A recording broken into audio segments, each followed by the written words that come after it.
New editions.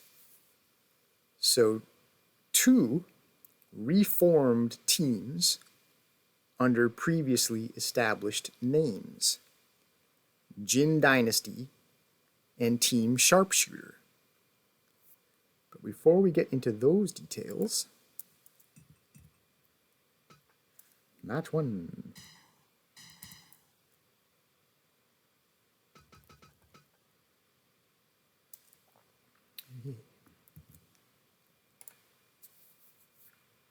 Big Mike in his blue attire for the blue corner again. And Jason's going to be in his red, actually, for the red corner. Because he's still seeing red. Okay, so first, though, needs recovery.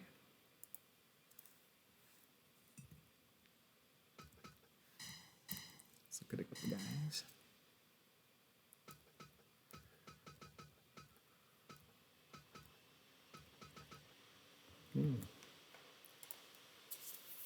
So both participants from the Ted Axel Big Titan rematch from last event. Ted Axel suffered the Exploder Suplex Critical, now hurt. As you can see, that red neck body part. And Big Titan, even in victory, had it taken out of him by the wise man's $50,000 performance, even in defeat. He too is red in the neck. So. Canada's Tag Team Championship must be further put on hold, again for health reasons, much to the chagrin of Team Terrible.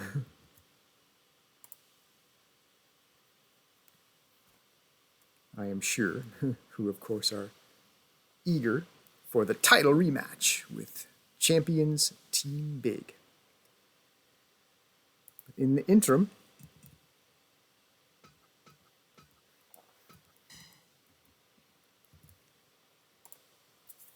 Jason the Terrible, back from rest, has decided he'd also like to take personal revenge against Big Mike.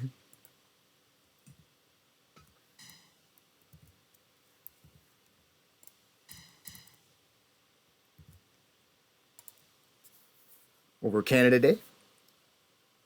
Apparently it's not enough for Big Mike to have to endure Terrible Ted. There are consequences yet to be faced. So we'll get this match going first, because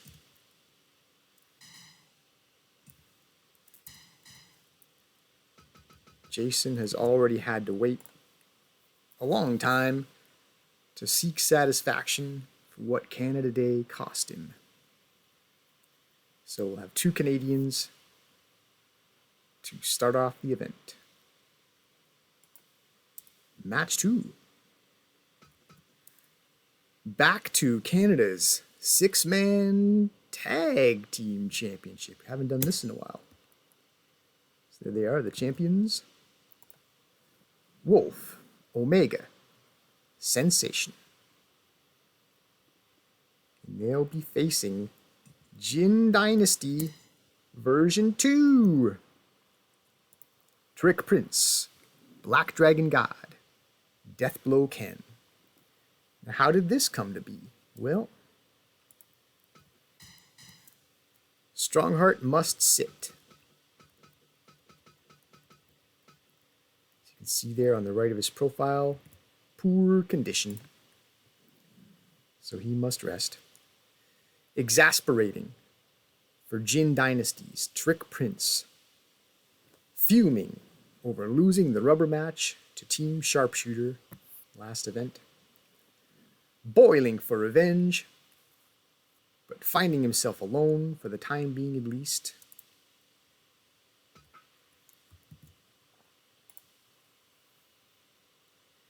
thinking to himself, I could challenge Blue Hair to singles, but he hides behind that villainous Canadian sensation as they aspire for the tag team championship. And besides, what good is going it alone? Thinks the Trick Prince. For if I am to fashion myself as a modern day emperor, I need an army. To prove leadership, a leader needs followers. So I must forge a new team. But who? Of course, others who hail from my home region of Japan. Honor will demand the sensation respond to a new challenge for the 6-tag title, and, he thinks, the Trick Prince, I can break up Team Sharpshooter in the bargain. Brilliant! And so, Team MMA Japan rounds out the Jin Dynasty version 2.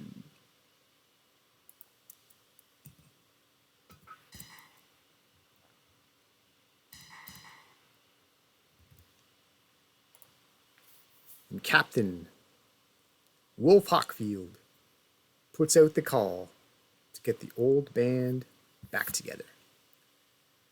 So naturally, Alan Hawkins feels a patriotic duty to defend Canada, informs Blue Hair that we must part ways for now at least, but not to worry. My good friend and fellow Canadian, Bret the Hitman Hart, has a great idea. Which brings us to match 3 for DFW, Dramatic Fight Wrestling Tag Team Championship. Held by Team Satan. And they will defend against Team Sharpshooter version 2. Bret Hart and Blue Hair. Or perhaps Team BH. I don't know. Which has a better ring to it. Okay, third and final championship match.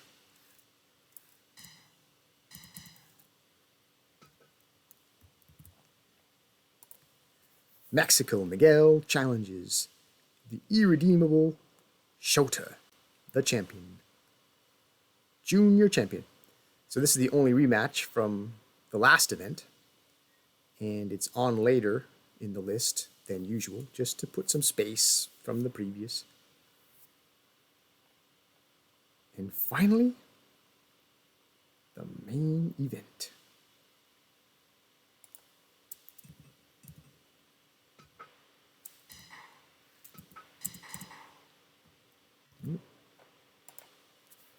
Terrible Ted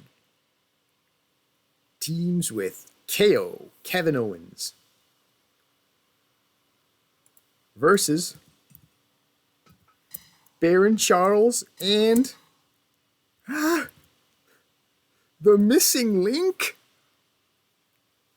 Latest addition to the Canada Wrestling promotion. So, why not discuss the Missing Link? So as you can see in his profile, the top there, he's deemed as from parts unknown. But in real life, the man is actually from Canada. He's Canadian, so absolutely deserves to be in this promotion. So date of birth, Hamilton, I believe. For the Missing Link. Hamilton, Ontario. Okay, date of birth section. 80 years old. He's shown to be there. So, between the threat of retirement and his distrust down in the bottom right. He could leave us anytime. So we might not have him for long, but maybe long enough to get him into the record book as a Canadian champion. And even if it's just a short stay here in the promotion, the signing bonus was only $5,000. So not a huge investment. So if we look at his move list, as you might see, they're all headbutt related moves. I'm sensing a bit of a theme here. So what do we call these two guys? Team Green, probably. Green hair, green face paint. Team Green. We might also call them Team Weird. Team Weird. Both these guys are a little nutty. But I think Team Green, I think for now at least, because I have another future partner in line someday for the missing link, if time and circumstance permits, and they would form Team Weird. So that's a surprise for another day. So, the main event is a bit of a process of elimination match.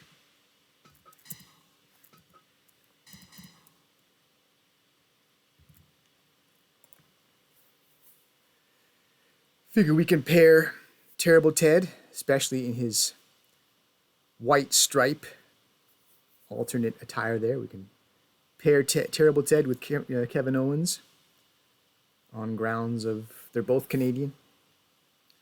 We can have a nice color commonality there. And KO is big like a bear anyway. So these two should get along famously. And Kevin would stand a decent chance of subduing the animal should he get out of hand. And why the main event? Not only will it feature Canada's heavyweight champion,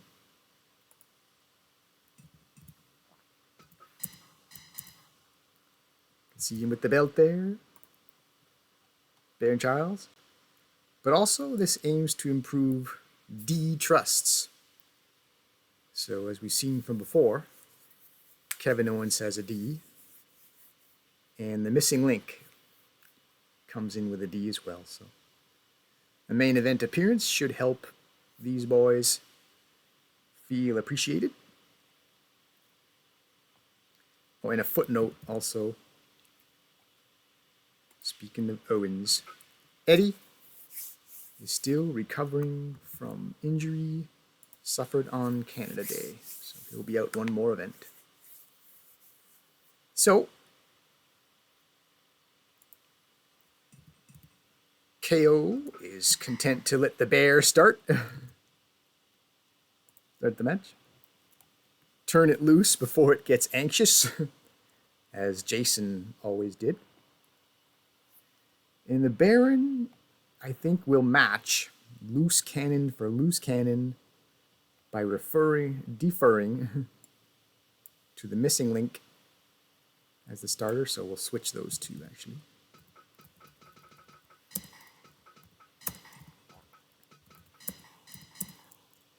Get the missing link in there first. And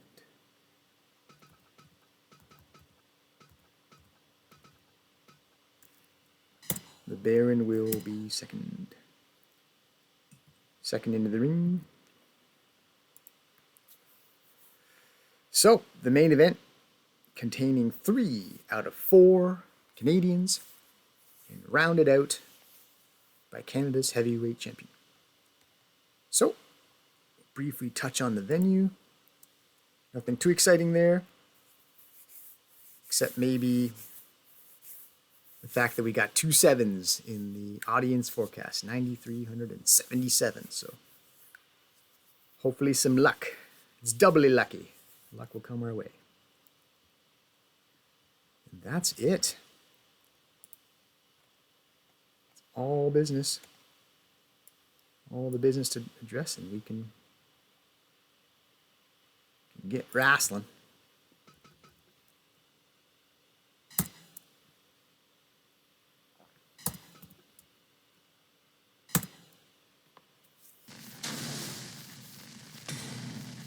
September, year 2.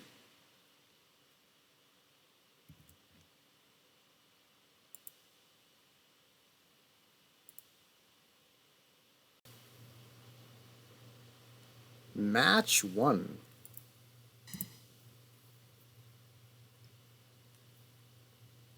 First into the ring for this event, the original Canada's heavyweight champion,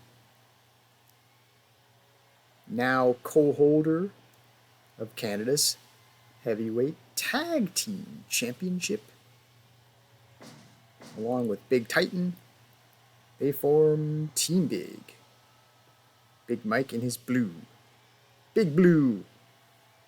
And he'll face one half of the former Canadian tag team champions, Jason the Terrible.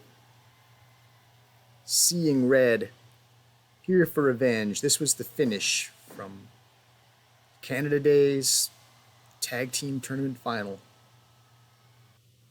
Big Mike badly hurt Jason the Terrible to take Team Terrible's titles. Jason's back for revenge. And he's clearly motivated. That rage is adding to his strength there as he overpowers Big Mike in a couple of tests of strength.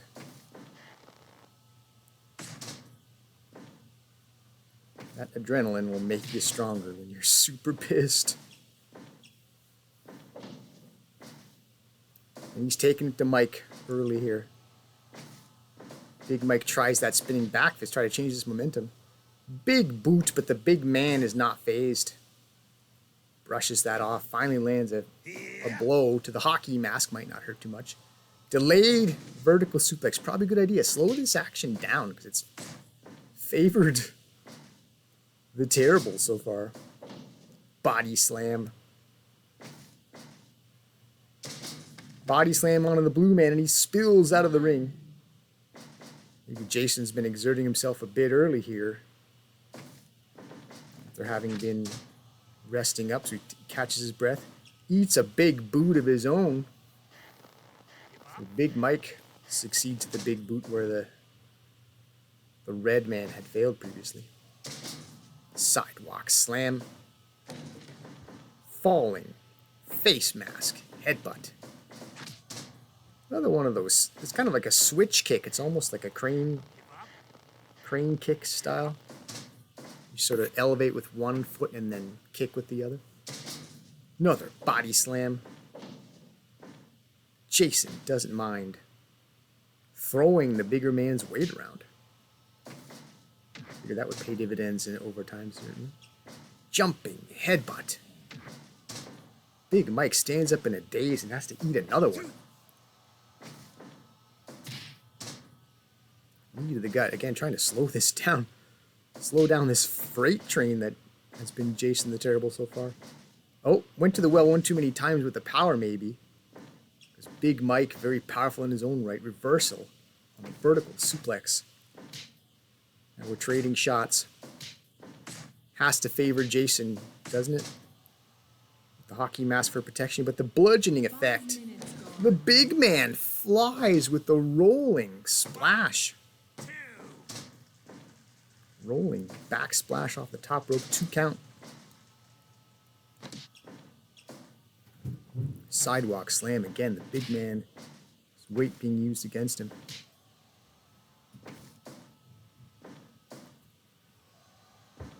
Oof, jumping pile driver.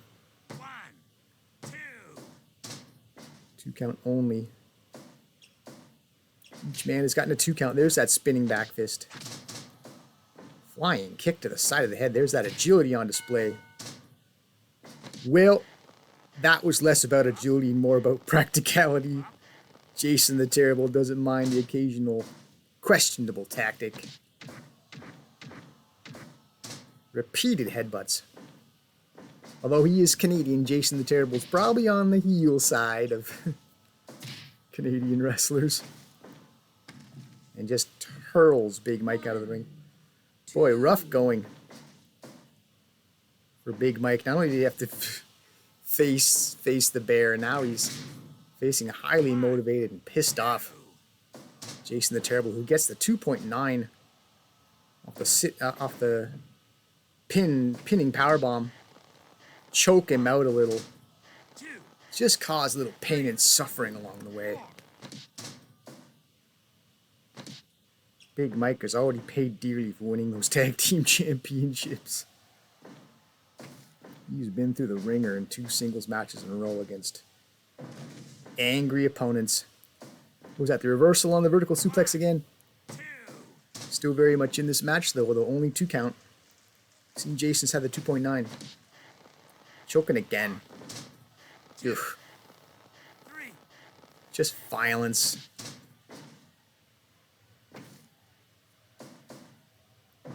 Ooh, wow. Some sort of variation on the DDT. Some sort of like started with a vertical suplex into a DDT. Anyway. Oh, Big Mike might have been going for the Elgin bomb there. His trademark. Eats a poke to the eye. Now he's floored. Falling. Headbutt again. Again with that power bomb into the pinning predicament. 2.9 as Maple lets us know we're at the 10-minute mark. 1, 2. Oh, the power. The power on display. Press power slam. Now we're even up at 2.9 apiece. Pretty devastating jumping headbutt though. Jason the Terrible's powering up. He feels it. Here. But then he's going to have to wait a while. As we see again the delayed vertical suplex. Oh, look at that. Big Mike slings his opponent into the turnbuckle, follows up with a spinning back fist while he's still recovering from the impact on the turnbuckle. There's that Falcon Arrow, that vertical suplex into a body slam pin combination. He's tired though. But there it is again, the press slam, just the straight up press slam, not the power slam this time, but just the standard slam. German suplex. Flings the red man into the red corner, but eats an eye rake. Jawbreaker. What a wild fight. This is personal. This isn't just 2 men competing. This is a revenge match for Jason. He lands that flying headbutt with the hockey mask to the face. Yeah, I almost wanted it to be over after that. I love Big Mike. He's one of the originals. But it's probably best this match end at some point because this has been vicious, been brutal. Jason the Terrible has been on a terrible mission, following up with what his wrestling bear started. He also gets a pound of flesh, so to speak, out of Big Mike. Top rope headbutt, pretty devastating finish, 100% match evaluation. Pretty good start. And, I've used that expression before, far from over. For Jason, at least, this is just the beginning. Phase 1 was take revenge. Phase 2 is to take those tag team championship belts back. And that's a collision course we're going to have to get to maybe soon.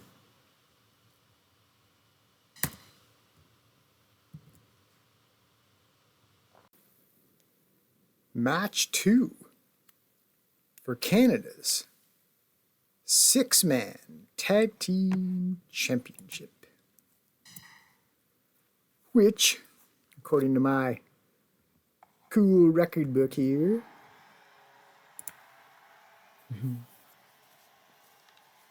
haven't run the 6-tag championship since, looks like April.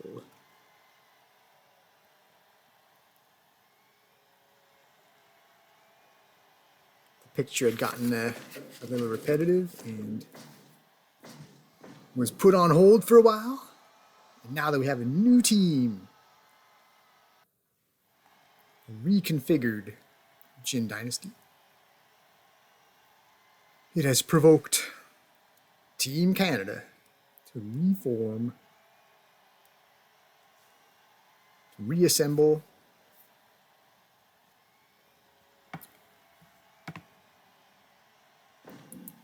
Face the challenge.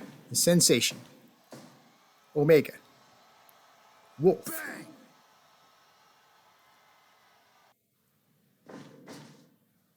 Fight! All right, so exchange of blows to get things started.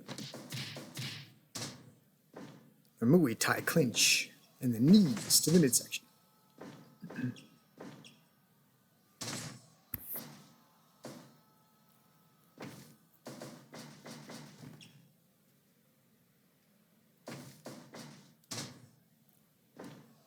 Fireman's carry.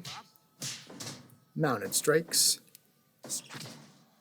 High kick to the face by the Wolf. Vertical suplex out of the ring. He's fired up. Is the fiery red clad. Oh! The Trick Prince tried the green mist only to be kicked in the face that he was using to try to spray it. And yeah, he probably needs to regroup after that. Tags in. Black Dragon God. Hurls the Wolf out of the ring. Trick Prince needs to get out of the ring. He's overstaying his welcome as a non-legal man. And the Wolf says I can tag out too. Working combination striking there. Stuffs the takedown. Oh, finally though,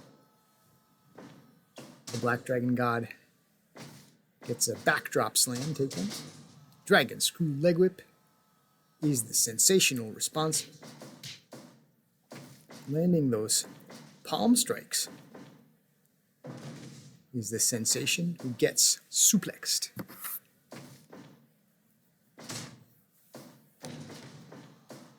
Working elbows, knees. And both members of Team MMA Japan in the ring at the same time. Trying to get a bit of double team going against the Canadian sensation.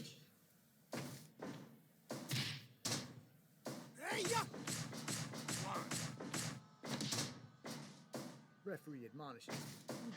Striking to a downed opponent. Ankle lock submission across the strong management logo. Shout out to the main sponsor. Omega's first look. Lands a sharp elbow there. Knock down. Death blow. Working more of those elbows, but Ken is now responding with middle kicks. But maybe owing to having to withstand the double team there, Ken is also vanquished in the exchange of strikes.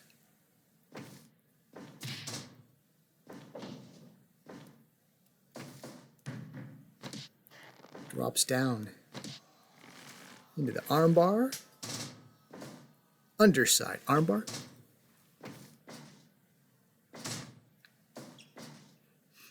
Six minutes into this six-tag championship of Canada. DDT by Omega. Steps over into another armbar variation.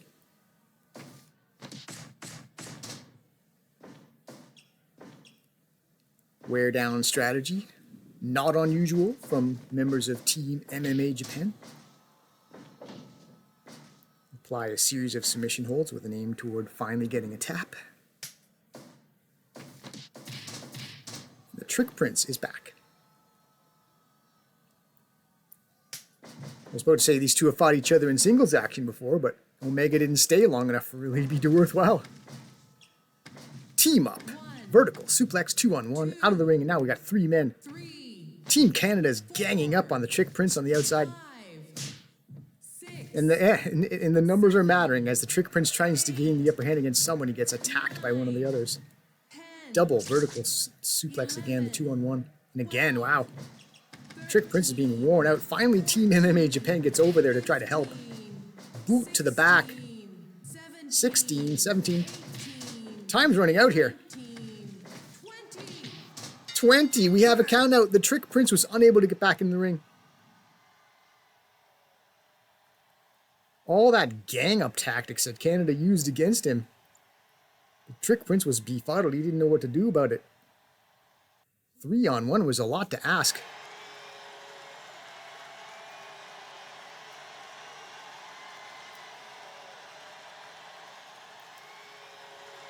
To withstand the assault of 3 men is a lot to ask one person to overcome. And, yeah. Ring out. Is that the first ever ring out we've had? The first ever count out this entire time? It's been over a year and a half. I'm not sure we've had any count outs before. Because normally if it's just one guy fighting one guy, sooner or later someone decides to go back in. But in this case it was definitely a sort of a gang mentality out there, and they took advantage of the numbers, did Team Canada, inducing the countout, and they will retain the 6-tag championship. Perhaps a bit indecisive though. This is not, the ring out is not the most clear way to win, so we might have to rematch this.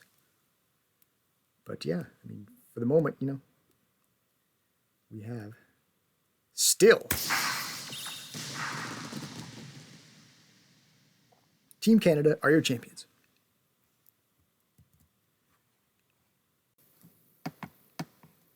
Match 3.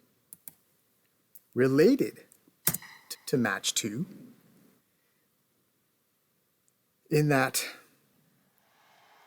this new team sharpshooter, this second variation, is a byproduct of the new Jin dynasty. This is the ripple effect. This team might not necessarily have formed had there not been a new challenge to the 6-man championship. So now, Bret Hart, the Hitman, and Blue Hair will challenge Team Satan for the DFW Dramatic Fight Wrestling Tag Team Championship, which Team Satan has a defense of now, so they verified their legitimacy in holding this belt after gaining it through, let's say, dubious circumstances. Anyway, Bret Hart, Satan's general.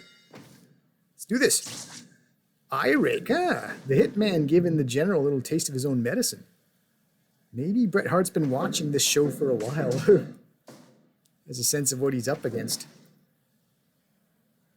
Smart veteran thing to scout your opposition before you get in the ring with him. He's handling things pretty well so far. Reversal of the Irish whip sends him into the sharpshooter corner. Turnbuckle punches. Again in the turnbuckle, but the general responds with some eye rakes of his own. 2 eye rakes. Doubled up on it, just to prove that he's a dirtier fighter than the Hitman. Hitman landed 1 eye rake. Satan's general comes back with 2. Point made. Irish whip into the classic arm drag takedown. Another eye rake. Now we're dueling eye rakes now. This is the battles who can blind the other guy. And maybe they both are at the point now where I can barely see. Let's just get tagged out so I can give my vision a chance to recover.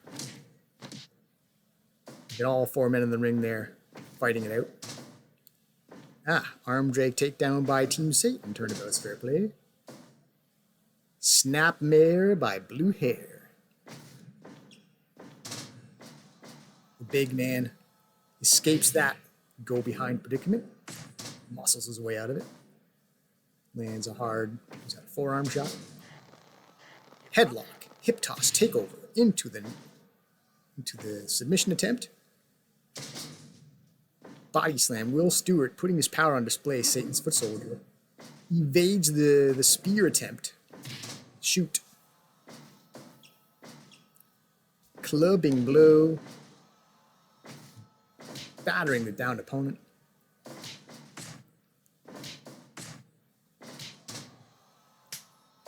And then tags off to his general. Sit on the guy. Oh, there's a... All right. You saw it. You saw where that knee went? More dirty tactics by the general. Dragon screw leg whip, however. Went for maybe a pile driver a bit early, maybe on a somewhat fresh opponent. Blue hair escapes. Tags in the hitman. Starts to wear the general down with a sleeper. And we're back to the team captains, but only briefly. As the general gets the heck out of there. Tags back in. His foot soldier.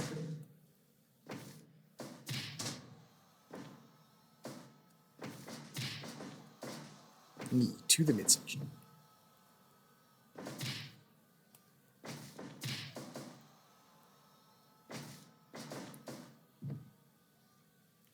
So we're into the championship corner right now. Arm drag takedown. Yeah, the foot soldier's getting a bit bullied here.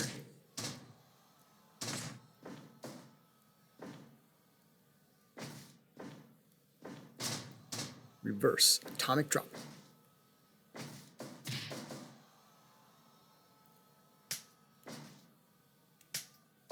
So, we'll change partners here. New combination. All 4 men in the ring.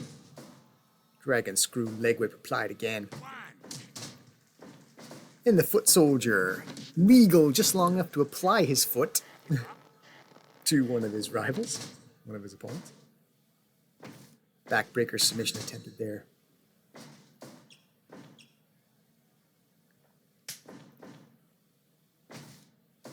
Foot soldier's coming back in. Hurls blue hair out of the ring. Same spot where we just saw our first, I believe, our first count out decision. Snap, vertical suplex. Oh, Satan's foot soldier has gone for a chair. It's knocked free, however. Suplex slam. Now a baseball bat. 1, 2, 3. Oh, overhead swing. Eventually he had to drop that thing or he would have been disqualified.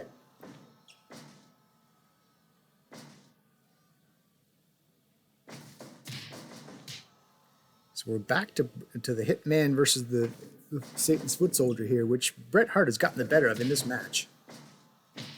The excellence of execution is bringing too much experience right now for Will Stewart to handle. He doesn't seem to be able to get much offense out. So he'll tag off Satan's general. Double drop kick. Turns it over to his leader who goes down low. 10 minutes gone. I think the general realized we need some complexion changing there, and oof. That's kind of a low blow too, isn't it? That reverse atomic drop. Like, I mean, what is he really dropping? His knee there. Anyway, try and not think about it. Swinging neckbreaker into the sharpshooter. Fittingly. First use of the sharpshooter for Team Sharpshooter version 2.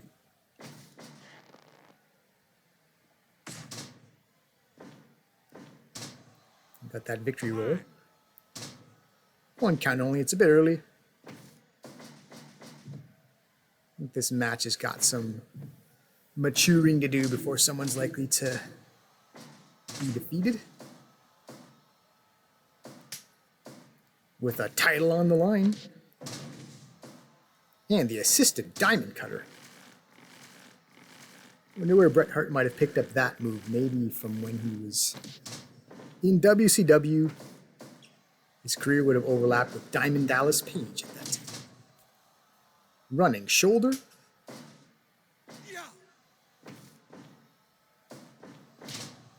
And the Hitman went for a vertical suplex, only to have that thwarted by Satan's foot soldier, who beats him in the back of the head. Bret Hart, a little discombobulated maybe from fighting 2 guys at once, decides better just to tag him. Ooh. Some sort of modified Widow's Peak forward slam. Oh, rolling leg drop from the top rope. Some sort of leg lock submission deep in the blue corner. Satan's general makes a long trek across the ring to make the save. Just in case. Still seems early for a submission, but why take a chance? It is your title. Mr. Championship on the line. And Will Stewart is the one who is supposed to be doing that Widow's Peak Slam. You noticed earlier, Blue Hair actually stole it. I believe that's what that Japanese lettering on the screen meant. You hijack your opponent's move. Backflip. Pose down off of, what was it? Was that a clothesline? I was too busy looking at all the guys walking around. Will Stewart putting the power on display. He's got a lot of it. And he saves the General from a move, and then they double drop kick. The champs working together here. It's definitely an advantage anytime you can actually do 2-on-1 action. Ball grab. Bret Hart says, take your hands off the region of my new partner. Tombstone pile driver. Executed by Satan's foot shoulder. And we're into another sharpshooter. Bret Hart in there to prevent the save. He's going to eat another tombstone pile driver. Oh, go easy on the old man's neck. You're going to break it. Dragon screw leg. Bret Hart's going to take a while to recover from that as he wavers after being dropped on his head for the second time over a short span. Maybe he doesn't want to be back in the ring just yet. I don't know.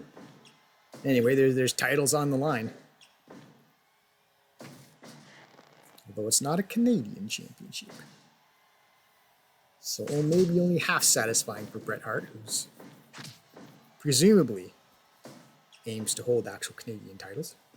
Still, he would be a champion in a Canadian wrestling promotion, so certainly counts. Oh, we're going to get some double team here. Wow, backflip, drop kick, while his opponent's being held. The Hitman's fighting his way out of this. Oh, there's that running, that leave your feet clothesline that he used to do back in those Hart Foundation days. Swinging neckbreaker elbow. Work the knee. That would have been a good time to maybe apply the sharpshooter. I think we've yet to see Bret Hart use it, I think. But it's in his repertoire. Maybe he's saving it for the moment of truth. He is a crafty veteran after all. Shoulder block to the back of a dazed opponent.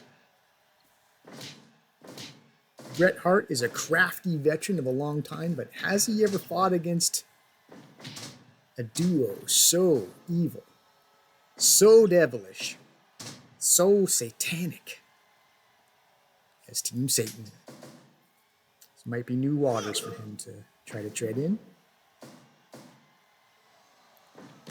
Oof, jumping, Mr. Wonderful, pile driver, Blue Hair follows up with the baseball slide fitting with a baseball bat, not far away. Fire, jumping, powerbomb, Bret Hart, who is a veteran of tag action, smartly getting in there. Keep the save from happening. Pile driver, brainbuster, stuff going on, all four men in the ring. Again with that baseball slide. I believe the Japanese love their baseball. So it's cool when Blue Hair does that. He's like a shout out to his home country. But there's a double drop kick again. Team Satan working as a team. Advantage champions, you'd think. Oh, now we're going to see a Phoenix Plex. Ooh, nearby the baseball bat anyway. 2.9, just that close to new champions. Bret Hart was that close to his first title here in Canada. Blue Hair himself has been a champion. Remember, he was part of the original configuration of Jin Dynasty. And they briefly held those titles. The six tag titles before coughing it back up to Team Canada. Olympic slam by the Foot Soldier. Bret Hart wavering again. He is a little older, after all. It's gotta be a little harder to do this than it once was. As Rocky said, you ain't as young as springtime anymore. That was Rocky 3, I believe. There's the Widow's Peak. Face slam. Oh. Bret Hart reverses. He counters that move into an arm type of arm bar. Good idea. Apply the submission deep in the corner. Like that's how Satan's General won their previous match, I believe. Apply the submission in your own corner, give the other side a tough time breaking it up. Backflip. Pose down. Wow. Flying elbow from the top rope to the buttocks, to the Bret buttocks. But Bret escapes trouble there with a stunner. Might have picked that up from his rivalry with Steve Austin, maybe? Flying, top rope knee. Oh, Bret Hart tags out to Blue Hair, but that might have cost Team Sharpshooter the advantage. So now the General's back in there. Another double drop kick. Still more teamwork. Probably owing to we're seeing more teamwork out of the champs, maybe because they've been partners from their arrival here over a year now. They've been as teammates. This version of Team Sharpshooter never teamed before. This was put together kind of on the fly.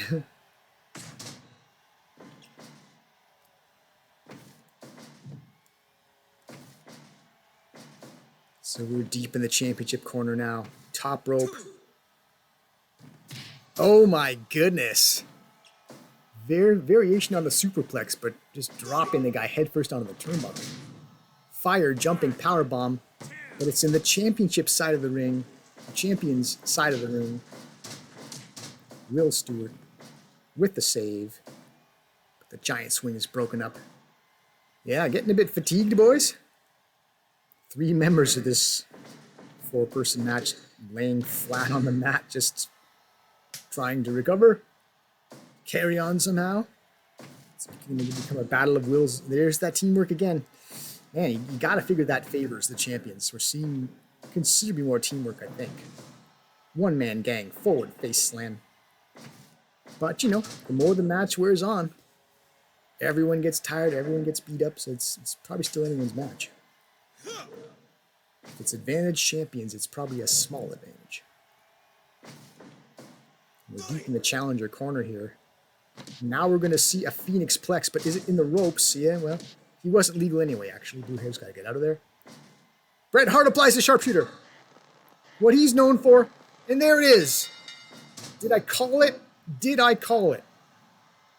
Bret the Hitman Hart, I said we hadn't seen the sharpshooter out of Bret Hart. Or was he waiting for the right moment? Deep in the challenger corner, cinches that in, his move. And the Canadian crowd goes wild. This Canadian legend, Bret the Hitman Hart, hoists his first championship here in the Canadian wrestling promotion. He is now the leader of the DFW Dramatic Fight Wrestling Tag Team Championship team, along with Blue Hair, who gets his first taste of 2-man tag gold. He's had the 3-man, now he's had the 2-man. I mean, probably not how Blue Hair envisioned it. He had forged a pretty solid friendship with the Canadian sensation. They had success. I'm sure they had big dreams.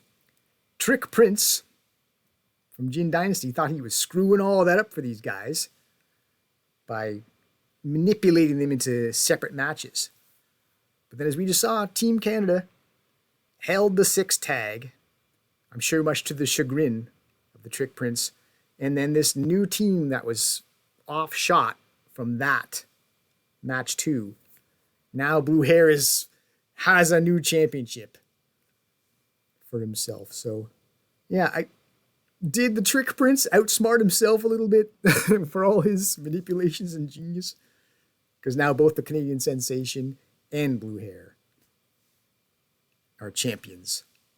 Although this is probably going to keep them separate for a while, right? If they got separate championship obligations. But I'm sure they're fine with that. They're both now champions. I'm sure they're both happy for each other. And Bret Hart now has joined the ranks of champions. His name goes down in the record book. So, his first title, I imagine Bret Hart's got bigger dreams of holding maybe Canadian titles, maybe something a little more prestigious than this title, but it's a start. for coming out of retirement as a veteran to win any kind of title at all. It's a building block. How long are we going to see the Hitman in this organization? Time will tell. 95% match evaluation. And where does Team Satan go from here? We'll have to find out. Is there a rematch here? Is there, or will they go somewhere in some other direction? We shall have to see. For now, Team Sharpshooter, version 2. Your dramatic fight wrestling tag team champions. So now we go from a very spirited, closely contested match to a rivalry whose matches have kind of not been close as we move to Canada's Junior Championship.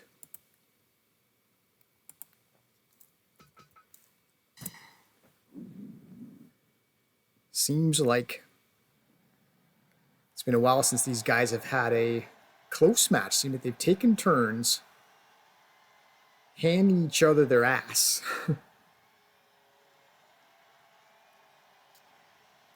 I mean, they've pretty much split the series, more or less down the middle. Will we see a match that's a little more down to the wire? So we just saw the challenger, Mexico Miguel, must overcome the versatile, sometimes dirty fighting Canadian Junior Champion, the irredeemable Shota.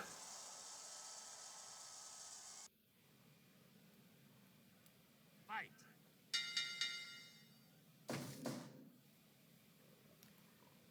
Test of strength won by the champion. Leg trip takedown, and we're going to the cheat early. The scythe. 20 seconds in, and we've already got blood. The irredeemable making a statement early, juicing the ring. But Miguel has responded well since that bloodletting. He's had all the offense since then. Drop kick to the face. Looked like he might have gone for some sort of Huracan Rana there, but it was countered into a powerbomb. Eye rake, however, rolls him up. Might as well try it. I mean, if you get a surprise win, why not try that? Because time is officially on the side of the champion now with his blood coming out. Fire breathing. Miguel had gotten the heck out of there in advance. Maybe he knew exactly what was coming. He's eaten that fire before. He doesn't like it too much. And now he's going to eat some more of that scythe attack. The fire, too close range maybe to try that. Kind of easily avoided. You know, the fan effect needed some space to spread out. So anyway, so far he doesn't need the fire attack because the blood's bound to matter here. As you saw just recently, the last time a man was bloodied, it was Deathblow Ken, and he overcame that and won his match. So, you know, bleeding all over the ring is not in and of itself a death sentence, but it's definitely advantage champion. We saw some of that grounded pound, battering to the back of the head. It seemed pretty instrumental last time. His brutality tactics took their toll as the champ was able to, Shota was able to win it. Previous match. So, flurry of blows. Down low to create the knockdown and jumps on his man, beating him to the back of the head, blood pooling on the floor where it was. Holding and hitting. The beat down, just battering shots, ball shots, and now he's into the torture grind. Bleeding all over the Strong Management logo. Shout out to the main sponsor. Bloodying it. White banner. Splashed with red now. Miguel trying to mount a comeback, but he's again battered down. Smash him in the back head. More blood collecting. Good lord. We're only 5 and change in, and I'm already like, geez, I wonder if we should stop this. This is getting nasty. Windmill shots just smashing the crap out of Mexico Miguel. Look at that torture grind again. Man. He's fighting back though. Drops down with that knee to the midsection. Drop kick to the face.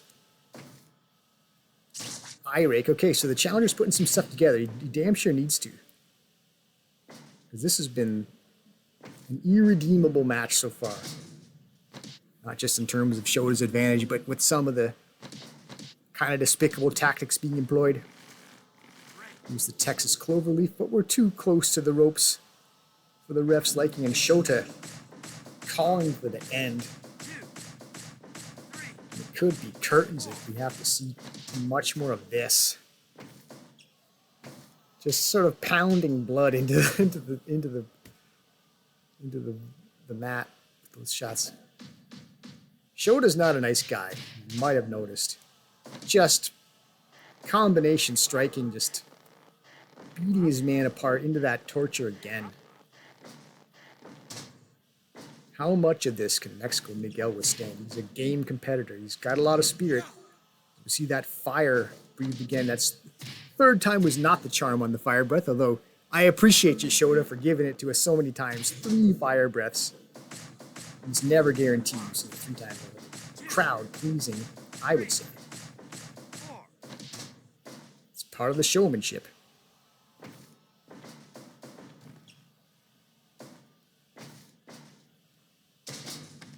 Body slam out of the ring.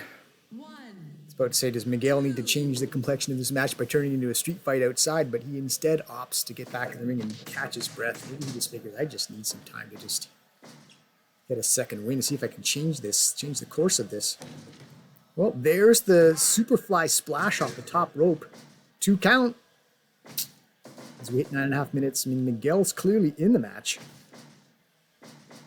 But you wonder for his chances with all this blood loss. Wow. Frankensteiner from the top rope into that cloverleaf. Now we're away from the ropes. So we will check for the submission.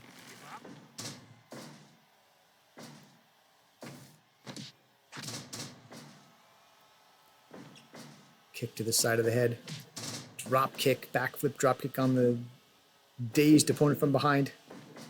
Well, Miguel he's really making a push here to steal this. The past several minutes have been his. As he gets back in. Still bleeding, however. Just torn open thoroughly by more than one rake of the scythe. Down low. Bring his man back to the mat for more of that brutality. Bashing to the back of the head. Another drop kick to the face. We've seen that several times.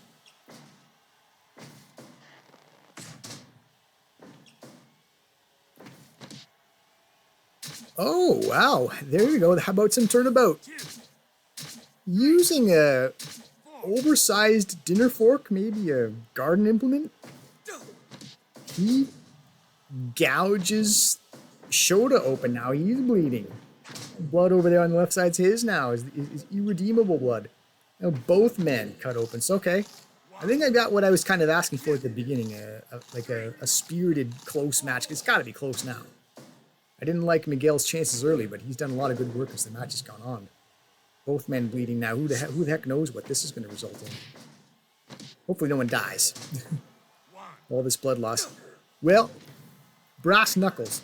You know what? Why not? I mean, if you're Miguel. I mean, he may not be the dirtiest fighter to start with, but he's got to put up with a lot at the hands of the Irredeemable. The Irredeemable brings in foreign objects. He breathes fire. He hits down low. If you're Miguel, you almost have to fight fire with fire, so to speak. There's that Frankensteiner. Both men waving, catching their breath. The blood loss, maybe. The beatings and the blood loss catching up to these guys. It's becoming a real rough go here for both guys. Was a party for Shota early, but it's a real match now. It's been one. Wow, some sort of cradling brainbuster, and may just have busted the brain of Shota, who is just laying like a corpse in a substantial pool of blood.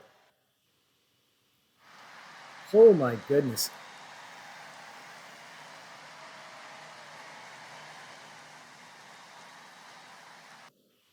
Be careful what you wish for, I guess. After a couple matches that were not close, we got a close match. 15 minutes. It was one-sided at first, but it became very even as time went on.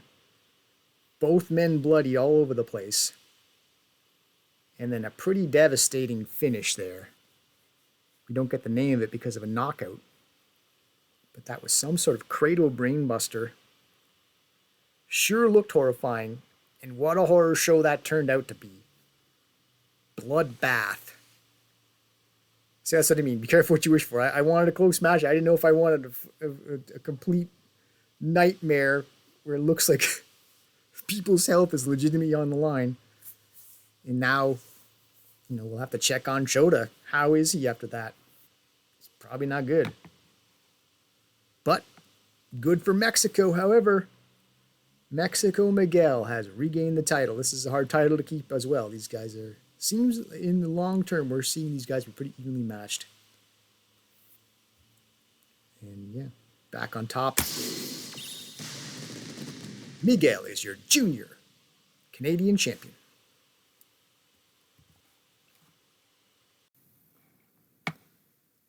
Already a very successful event for Canadian wrestlers. The champions retain. The challengers became. And here I was worried that the promotion didn't have enough emphasis on Canada. Speaking of Canada, here's a newly formed Canadian duo. KO, Kevin Owens. Wrestling Bear, Terrible Ted. Facing Team Green. I don't know who's weirder. The missing link obviously looks the part. Baron Charles is not shy about his color combination and his in-ring tactics. Colorful team, interesting team, weird team. And the two X Factors will start the match. The two guys that you're not quite sure about. The missing link starts out probably with the best way he could, going low on the bear. You probably want to get to the outside the box tactics early if you're going to have a chance. It's Terrible Ted. Irish Whip, missing link's a strong guy. Snap Bear is now by Terrible Ted. Clubbing blows applied. Missing link, he's tripped down, however.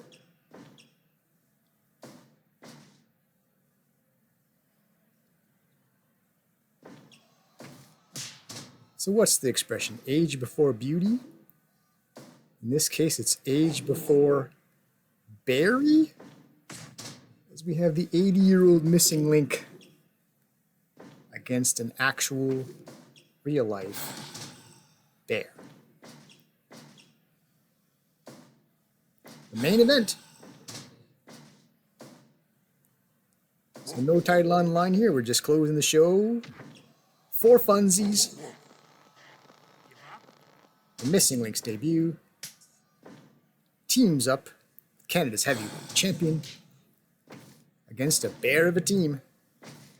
These are big boys in black, these Canadians. The Missing Link is working Terrible Ted over in the turnbuckle, however. And we get a first look at Just Keep Fighting, Kevin Owens.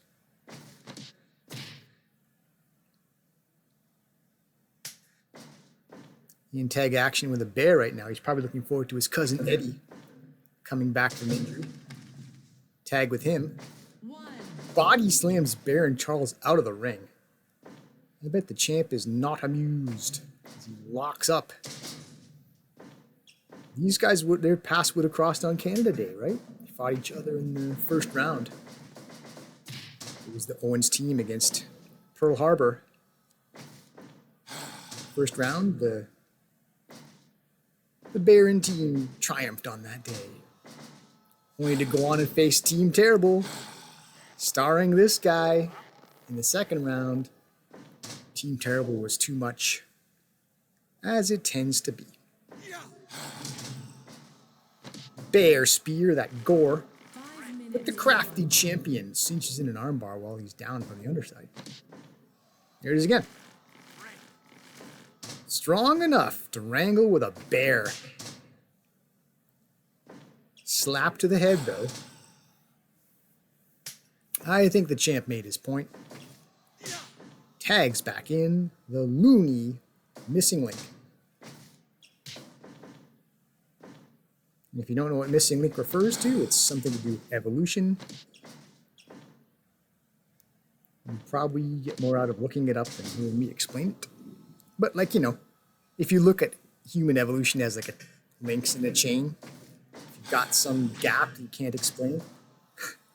So in other words, the missing link is kind of like, he's not quite modern in terms of human evolution. He's maybe a little more barbarian, more savage than we expect a person to be. And we've given him permission to wrestle. Who knows what he's capable of? We're finding out as we go.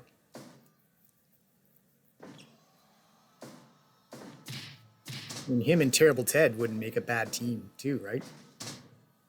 Two slightly less than civilized folks that you don't know what you're going to get out of. Anyway, body slam. Eye rake. Getting some good stuff out of the missing link so far. I think it's looked entertaining enough. Glad to have you aboard. Oh! Went for that rolling backsplash from the top rope, but the combatants were already engaged, created a weird situation. And the missing link gets his first taste of the raw fucking submission power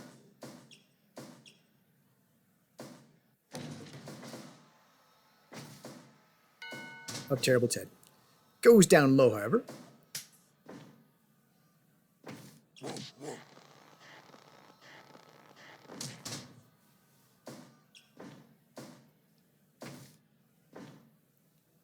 Well, that didn't last, as you saw. The Baron Charles tried to employ that, he used the chair on me. Chair's illusion.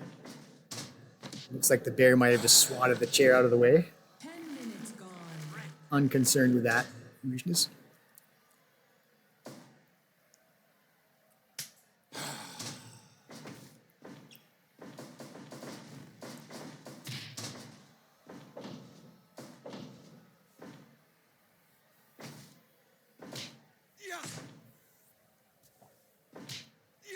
Trading shots now.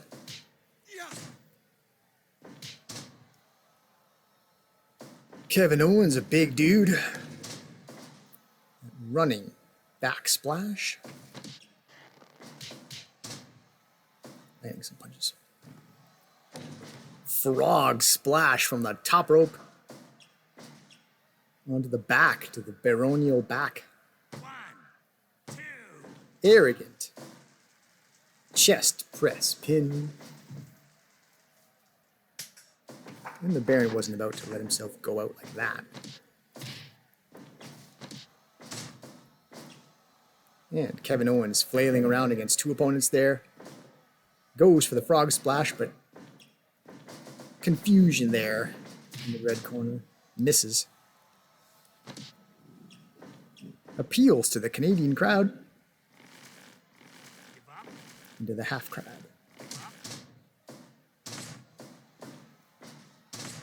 Presumably the Canadian crowd is rooting for the boys in black right now. Jumping headbutt. Terrible Ted floors his opponent. Applies that guillotine choke. And it's over. The bear's strength. The missing link may have his own barbarian strength to him, but he's still just a man in there against a bear. Terrible Ted.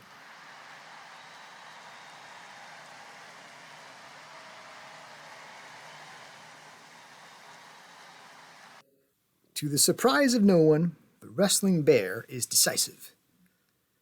72%.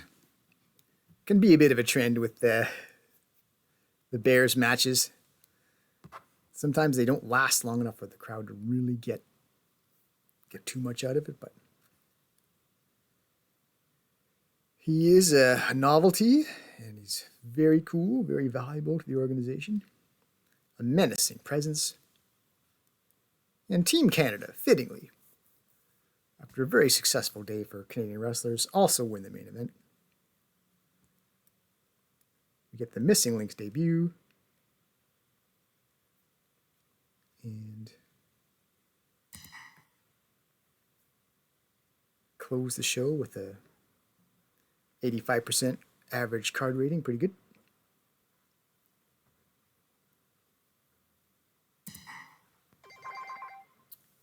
Mexico Miguel is Canada's junior champion. Hitman and Blue Hair, DFW Tag Team Champions. New. So let's get a look at the numbers. Success. Not a great success, because we fell a bit short of capacity there, so didn't maximize the space this time around. Let's get a look at the money.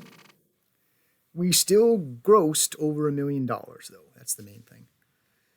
And part of that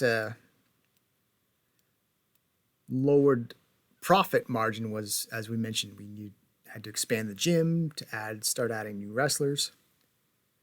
So our expenses on the month were more than doubled. So not the most massive profit for this month, but I think this is more the exception. We should get back to well over $1 million once we're no longer paying the $270,000 to expand the gym. It just gets more expensive as you go. And as I said, it would have been more normally, but we had the discount from Strong Management to offset the cost a little bit. So good enough. And look forward to more profitable months to finish out the year. And so that's September. And Halloween's next. Join me for that.